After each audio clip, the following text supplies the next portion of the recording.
E você vê muito assim, a gente estava falando sobre as trevas, né, que se incomodam com a luz,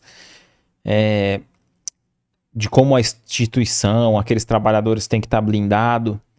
Você vê que tem muitos adversários daqueles que vão lá que não querem que eles saiam da droga, adversários espirituais. Você acha que Opa! você consegue perceber no atendimento com eles assim que, por mais que ele tenha uma força de vontade, aqueles que se beneficiam de certa forma com o uso do álcool e da droga não quer perder aquele que traz essas sensações, né? Porque eu lembro muito do André Luiz, na coleção de livros, né, A Vida no Mundo Espiritual, né, através do Chico Xavier, que ele descreve uma cena de um pessoal bebendo, tal, num lugar se embriagando, e ele descrevendo ali os espíritos ao redor sugando aqueles fluidos, né, tendo aquelas sensações ainda como se tivesse encarnado da embriaguez, e ele descreve ali aqueles encarnados como verdadeiras taças humanas. Me marcou bastante esse termo, porque ele chamou aquele de uma taça, então ele é utilizado como uma taça, um copo. Então, na questão do álcool e da droga, eu penso que tem essas companhias espirituais que também não quer que ele abandone o vício, porque eles ainda querem permanecer, né? Não tem dúvida nenhuma, né? Não tem dúvida, eles não querem perder parceiros, né? O grande trabalho espiritual é no sentido de afastar esses companheiros, né? Porque são verdadeiros vampiros das drogas, né? Que alucina, que envolve os dependentes químicos. Eles nunca estão sozinhos na dependência. Qual é a rotina da nossa instituição? Qual é a rotina?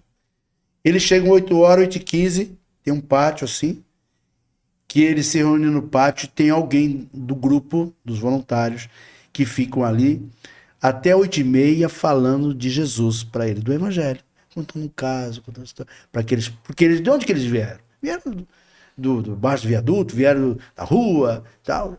Não pode, naquele dia, os que frequentam lá já tem uma rotina, né? Sabe que não pode beber, que não pode usar droga naquele dia. Então eles vão lúcidos, né? Lúcidos. Uma equipe espiritual já ali na triagem que não deixa essas entidades entrarem. Que não deixa, né? Nós não os vemos, mas nós os sentimos. Eles estão ali fazendo a triagem junto conosco. Há uma triagem. O grupo de voluntários que está lá dentro da instituição também em oração. Às 8h30 eles fazem oração. Os voluntários sobem e eles sobem também. Lavam as mãos para tomar café. Quem sobe? Aqueles que já passaram pela triagem, que já estão conosco há algum tempo. Chegou 2, 3 novos, que estão vindo pela primeira vez, eles vão tomar um café e nós vamos ver se eles têm condições de subir ou não. Então só vai subir quem está fazendo parte já do grupo. Chegou lá em cima, eles tomam um café, né? Tomam um banho. Às 9h começa o grupo de estudo do Evangelho, que é o Alexandre, que já esteve aqui contigo, e a Thelma, que é a esposa dele. Começam a fazer o grupo de estudo do Evangelho. Ela vai até as 9h30, Thelma das 9h30 até 5:10, o Alexandre. Falando do quê? De Amélia Rodrigues, textos de Amélia Rodrigues, textos do Evangelho. Isso com os moradores de rua. Né? Então eles ficam ali. Aí já é uma triagem, irmão. Quem não tá afim, não fica. Quem não tá afim de avançar com ele mesmo, já não volta. Então, o grupo que está lá é um grupo que já está conosco há algum tempo. Então, nesse processo, né? Então, das 9h às 9h30, Evangelho. Das 9h30 às 5h10, Evangelho. 10h, todos os alunos que estão em aula lá embaixo, todos os voluntários se reúnem no salão junto com eles e começa o nosso evangelho propriamente dito. Aí abre para todos, abre com uma oração, alguém faz uma palestra de 20 minutos sobre o evangelho de Jesus, sempre sobre o evangelho. Tem a oração final, os passa e eles vão almoçar. São dispensados para almoçar. Então eles têm o café e até o almoço eles ficam lá. Almoço. Então eles começa a falar do evangelho de Jesus e fazer oração às 8h, vai até 10h30. 10h30. Porque se não for isso, a gente não aguenta trabalho. O trabalho é difícil. Se sem Jesus a gente não consegue. Sem o evangelho nós não conseguimos. Nós somos frágeis, temos dificuldades. Então a gente precisa entrar em sintonia com a espiritualidade, que já triou lá na entrada, só vai subir quem tem condições. Já segurou lá os vampiros, os sanguessugas, aqueles que não querem deixar os irmãos avançar.